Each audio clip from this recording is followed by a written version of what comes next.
Pakistan has great potential to grow and progress. There's no doubt in that. But in order to come out of the ongoing political instability and economic debility, Pakistan's policy makers and decision makers must take extraordinary measures. I want to suggest 8 points that I have gleaned from the book Why Nations Fail: The Origins of Power, Prosperity, and Poverty. It explores the deep rooted reasons behind the success and failure of nations. Point number one: inclusive versus extractive institutions. The book distinguishes between inclusive and extractive institutions. Inclusive institutions promote economic prosperity by empowering a broad base of the population, protecting property rights, and encouraging innovation and education.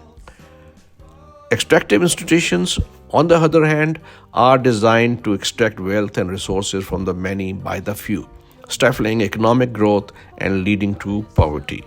Point number two: the role of political institutions. Political institutions that are inclusive provide the foundation for economic institutions that encourage prosperity.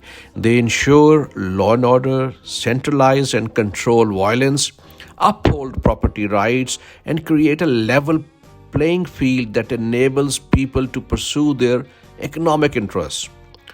Number three: the importance of economic institutions.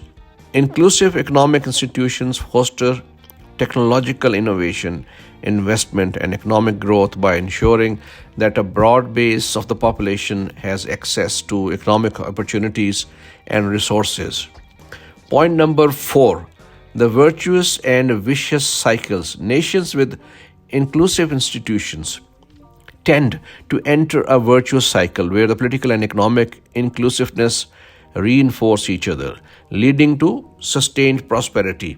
Conversely, nations with extractive institutions often fall into a vicious cycle where power and wealth are concentrated in the hands of a few, leading to stagnation and poverty. Point number five: the role of historical contingency.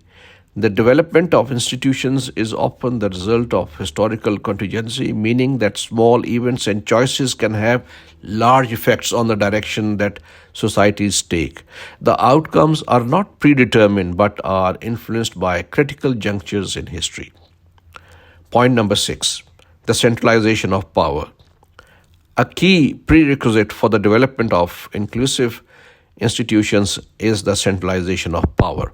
Without a centralized state, it is difficult to enforce law and order, which is necessary for economic development.